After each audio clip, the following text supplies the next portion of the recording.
Why are fake naturals so successful in the fitness industry? You probably never thought about it much before because it seems obvious, right? People value being natural, but fake naturals look bigger and better than real naturals, so they're able to get more attention and be more successful, right? I think that's what we all tend to assume because it's the simplest, most direct explanation, so we never really question it. And, certainly that is the case in some instances. I think particularly when we're talking about that first wave of fake naturals, Mike O'Hearn, guys like that. Clearly at that time there was an interest in natural bodybuilding, but guys like Mike were able to crowd out the real naturals just by being bigger. But now, I don't really think that explanation holds up, or at least not in a lot of cases. Instead, I'm going to make the case that being a fake natural allows categories of people who have other characteristics that contribute to success in social media fitness, but would actually make it hard for them to build the required physique naturally to have their cake and eat it too, to be the person with those traits and also the physique to go with it. What traits are those? Well, that's what I'm going to be getting into in this video. Before I do, I'd like to quickly plug my sponsor, Barbell Apparel. You guys know the drill. Best jeans in the business to my knowledge, good quality clothing, great customer support, very upstanding business with good values. If you need clothes, support the folks that support me and a bunch of other really good channels. Okay, so hopefully I've set this up to where you're at least a little curious. Like, what kind of trait would make it easier to succeed on social media fitness, but harder to build muscle? Well, the first one's actually really easy. Age, or rather lack thereof. So being young is extremely helpful for blowing up on social media. Teenagers are the biggest users of social media. They're the ones with the most time in their hands, the folks that are most likely to form those parasocial relationships with an influencer. So being at an age that this group can relate to, understanding their terminology, all that stuff is exceedingly helpful to blowing up on social media. The only problem is building muscle naturally is typically an older man's game. Not to say you can't have a great natural physique by your late teens, but you'd have to start very young and do everything right from the start. It's possible, certainly, but if you don't lift, if you're not starting lifting till 17 and then you decide you want to be a fitness influencer by 19, you're kind of behind schedule. And that's, clearly what this Hussein Farhat kid did. Apparently he started very late and then put on about 60 pounds of muscle in like a year and a half, right? So let's look at what role steroids are actually playing in his social media career. Are they making him, it's so massive that he crowds out all the real naturals? No, not at all. There's lots of real naturals that are just straight up bigger than him. No, other than the Photoshop pictures that you see, and obviously anyone can look big photoshopped, he's really not this massive dude that real naturals can't compete with in terms of muscularity. What steroids are doing for his career is giving him a physique that is, not exceptional, but good enough to do the job before he ages out of being super relatable to teens. Plenty of natties mock him, but they're all unks in the, Gen Z speak, so these kids don't really care. You might assume that people would gravitate toward an older lifter who's bigger, more experienced, and whose status as a natural is not in question, since rationally that would make him a better source of information. But that's not how this works. That's not how teens are making the decisions on who to follow, right? So another thing I'm going to mention about Farhat, I hope I'm pronouncing that correctly. I guess this can kind of be its own category. It dovetails with a couple of the others on this list. Anyway, this kid, he likes flashy, ostentatious displays of wealth. He's very materialistic, and that tends not to be true for guys that are able to build good physiques naturally. I'm not the only one to make this observation. Basement Bodybuilding also said this in his recent video on these kids. True natties tend not to be overly materialistic, and maybe materialistic is not the right way to phrase it. We're not monks or something, but just not given to the same kinds of mindless displays of wealth, right? Just to give you an example, you get this kid posing next to a Volkswagen Urus. My bad, I think it identifies as a Lamborghini. I don't want to misgender anybody in 2025. Anyway, that's your classic young influencer thing, right? On the other hand, I don't think most of the noble natties, even care about cars. Me, I actually do. I'm kind of a car guy, but I would not be caught dead driving an Urus. It's an absolute disgrace to a once proud badge. The best car article I've ever actually read was actually called "How Lamborghini Lost Its Man Card," and it was about the Urus. A great read. I'll link it in the description if I remember. Yeah, performance SUVs are fucking stupid. I can't stand them. I drive a performance wagon because that's the objectively superior choice, way better aesthetically, actually makes sense from a physics perspective. But the people are retarded. So they don't make them anymore. Anyway, if I got rich now, we're going to buy a Lambo, I would probably want one of these. since that's when Lambos were Lambos. Not that that's really my style. My dream supercars are mid 90s Viper GTS. I mean, those were just sick, you know. Um, I'm not that interested in the latest greatest supercars like, the young kids on social media because, that much power is actually hard to do much with. You end up with a car that's a great display of money, but you can't open up to even, 70 or 80% in the canyons, right? I got to drive, an SLS one time on Mulholland, the Mercedes, and that car made it very clear to me that if I opened it up to any extent, it would kill me. It was kicking the tail out in third gear, like stuff like that. And that's not even powerful by today's standards, right? Now, don't get me wrong, I'm not a Miata fanboy either. There's definitely such a thing as just being slow, but there's kind of a sweet spot that's fast, but doesn't require a full-on track day to get any fun out of, right? I know I'm kind of rambling, but the point is there's a difference in personality and attitude that naturals are going to bring to things. We actually care about the thing itself, not how other people perceive it. If I buy a fast car, it's going to be for me to drive in the canyons when no one else is around, not to be seen in, because I don't want anybody else on the road. I'm trying to drive a fast car, right? Anyway, that's kind of a disadvantage on social media, which is of course about outward appearances, right? Being frankly a materialistic dipshit who thinks Doris is a flex, and why on earth, if you have that much money, would you want it? And you're trying to buy an SUV, why would you not just buy a pristine, low mileage '90s Land Cruiser? It makes no sense, right? But whatever. Anyway, being someone like that helps you appeal to a much wider audience, right? And keep in mind, fitness is actually a relatively small niche on social media, since obviously not that many people actually want to work out. So if you want to be more successful as an influencer, it helps to tie into that broader e-celeb culture by doing things like, buying a soulless badge engineered abomination, that actual naturals probably wouldn't want anyway, because that's not how our personalities tend to work, but that's going to work better on social media, right? So before we leave the youth thing, I know some people are going to be saying, okay, Farhat's not that big, but what about the Julian kid? It's not like he outangles all legitimate natties by a huge margin or anything. I mean, you think if just having massive arms were enough to blow up on social media, train with Larry Wheels, train with, Hanny Rambod, get on the Jeff Nippard show, you think if that were the criteria, then GBS would surely qualify, right? I mean, sure, Julian's got a beat on biceps specifically, but I think GBS wins on triceps. You could argue that Julian wins arms overall, but the margin's going to be pretty small. So you'd think he'd be comfortable, right? So then why is Jeff not as relevant, right? Well, because he's an unk and he uses lots of words. Nobody wants to hear all these words about training. We just want to, see somebody post physique, right? Someone in their age, right? So let's pivot to a different type of individual who has a trait that's very useful on social media, but needs to use gear to compensate for difficulties that it causes with muscle building. This is the delusional, the crazy, the true believer. And of course, the poster boy for this category is the Liver King.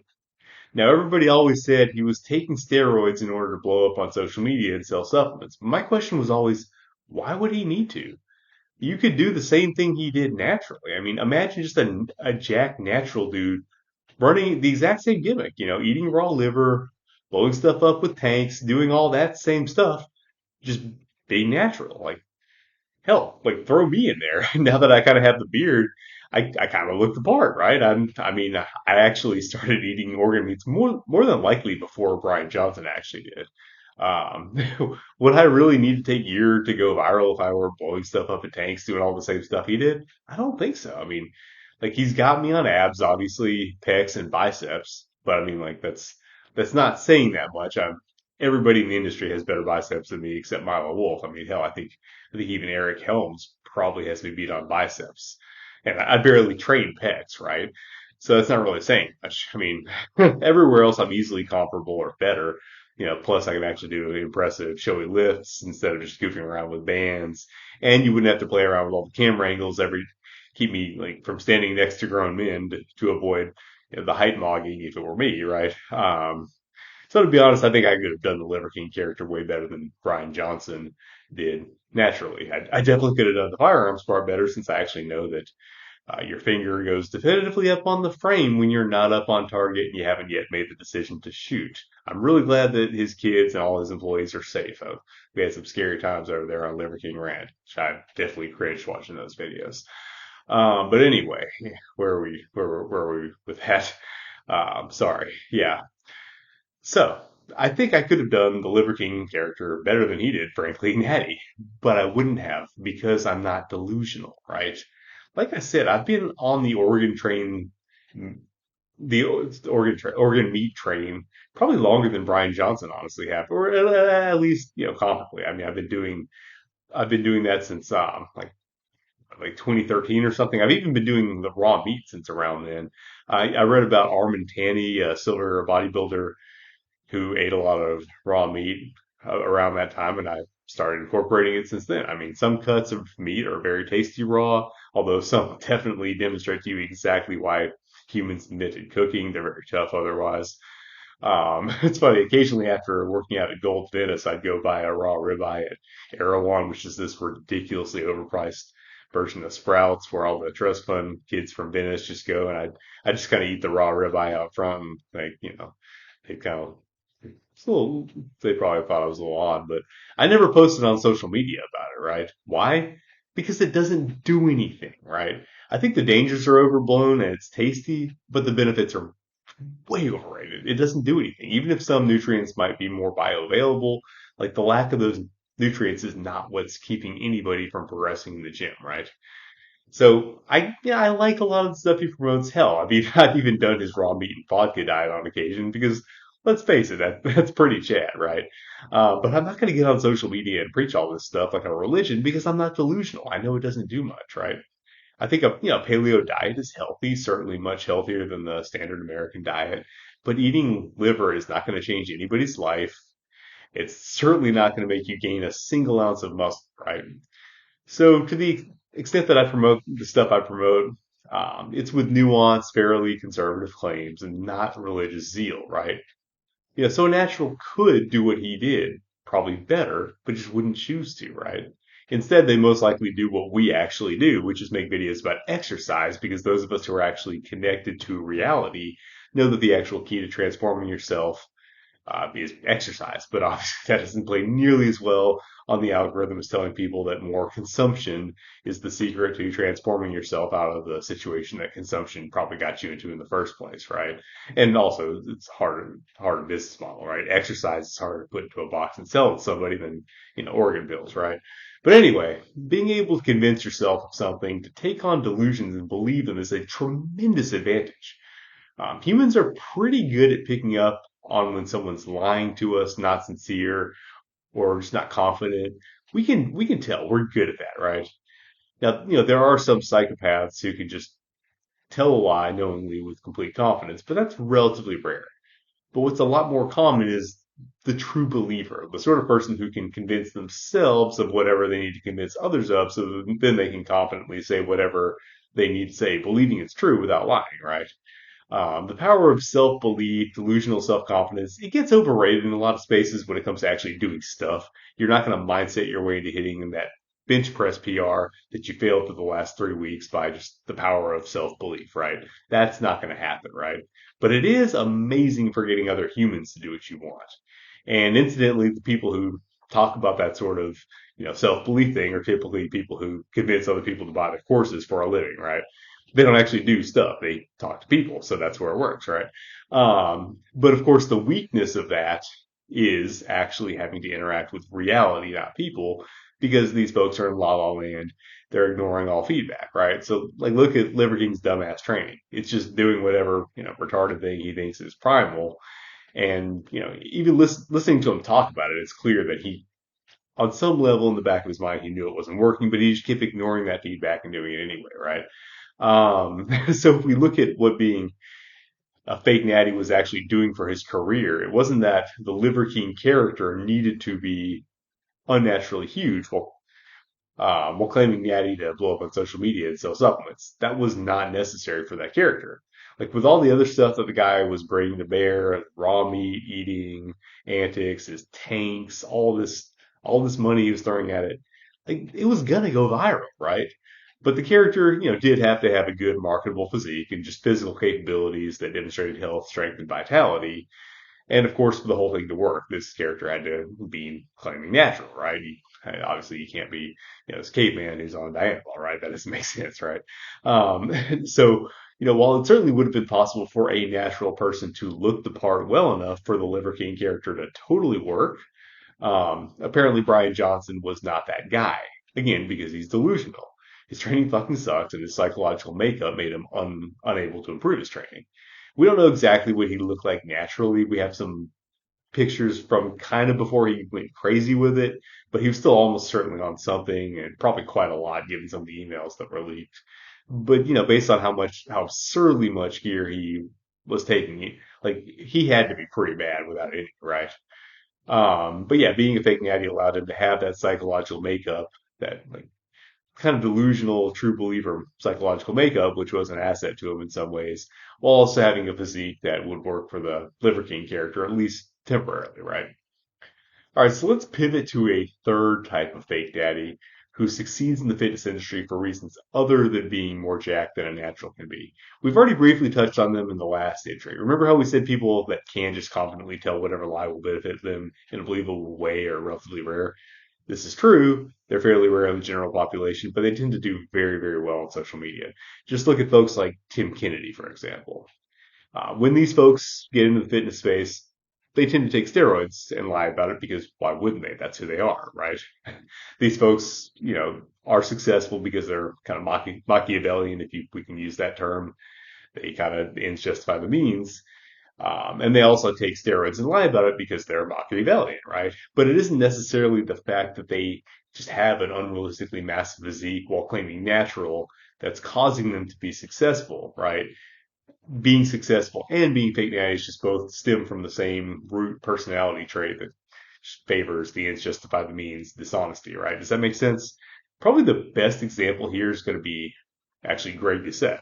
Wait, what? How could this apply to Greg Doucette, you may be asking? He's openly on gear, right? He's the one that does natty or nots. Why are we talking about him? Well, now he is sure. But some of you may not be aware of his old lore. He actually used to claim natural and competed in tested bodybuilding and powerlifting contests back in the day. And the way he spins it now, he gives the impression that he competed naturally for a while, and then after that, he just decided to hop on and compete untested. But the reality is, he got caught.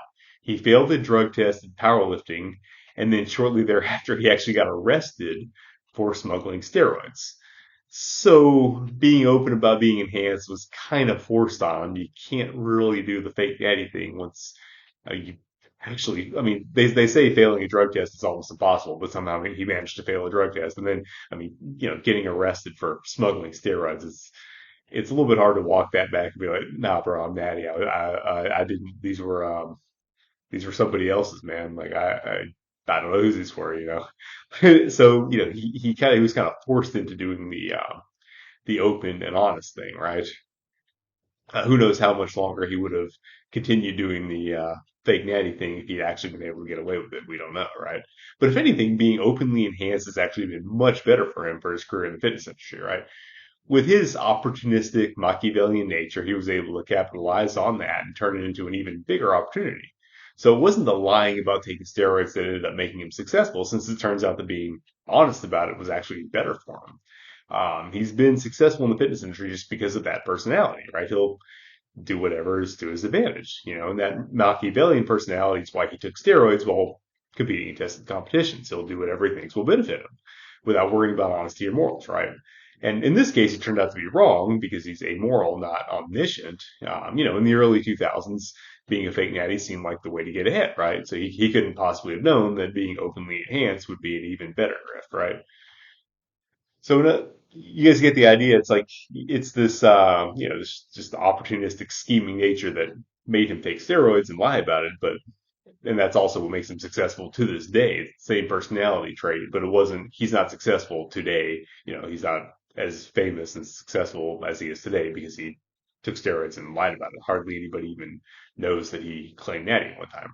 Does that make sense? Like fake natty, successful, but not because it was fake natty. Does that make sense?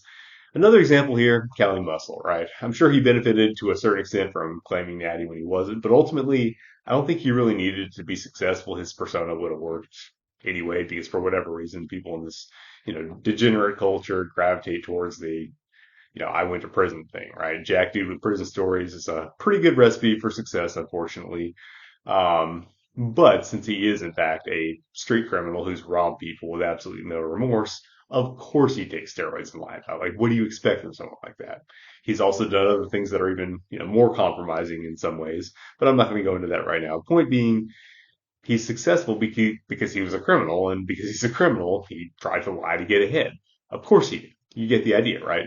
And there's probably a lot more people that fit this profile, but there's no need to list them all, right? You get the idea. There's probably some other profiles of fake natties who would succeed on social media for reasons other than just being impossibly jacked. But I think I've discussed enough to demonstrate the validity, of the concept. If you think of other examples, let me know those in the comments, right? I thought it was important to share this because we've got this idea that there's a spectrum of natty to enhanced that just overlaps almost perfectly with like mediocre to impressive, natty, mediocre, impressive on steroids, right? And that makes these discussions that we have to have about who is and isn't natural. It always gives them this implication of being, less impressive people criticizing more impressive people, right? But that just is not the case. In a lot of instances, fake natties aren't successful because they're just straight up mogging all the natties, like head to head in a physique competition or in terms of their abilities. They're successful for other reasons that are frankly much less admirable. And I'm hoping this allows us to have those conversations without getting so black-pilled. Just because we're having to say, so and so isn't natty because clearly they fucking aren't. That doesn't mean that impressive physiques and feats aren't possible naturally. And, I suppose it could also be seen as blackpilling that human nature is such that people who have both worse physiques and worse character can be more successful in terms of fame and money than people who are more impressive and upstanding. But I mean, like, there are limits to how uplifting I can be in one video. You guys have to take what you can get. If, on the other hand, you'd like an analysis of the darker, less savory elements of human nature that can lead to success in the fitness industry, this might potentially be part one of a series. Hold that thought. I kind of have an idea for a part two, but we're going to have to see if it fully materializes or not. The creative process is a little bit hard sometimes, especially when you're as sleep deprived as I am. I'm staying up very late to get this out for you guys, but I think it's a cool and timely video. I'm, I think it's something that I need to get out. And I'm also low-key a little bit excited to get 20K subs on here, so I'm trying to stay on my grind a little bit. If you guys appreciate that, please make sure to let the algorithm know. I'd appreciate it. And if you're looking to maximize your gains, both in terms of form and function, on this bulk, it's getting near autumn. Consider my coaching services. Right now, we're testing out weekly group calls as well as group chats. The former is working really well. Definitely going to make that a regular thing. And we're trying to build some momentum in the latter. So folks who like participating in group chats and calls and stuff like that are especially welcome right now. If you're interested, you want to hear more details, just a little conversation, DM me on Instagram, email me through the link on my website, or just sign up on Trainer Eyes if you're already sold and chat with me there, whatever works for you.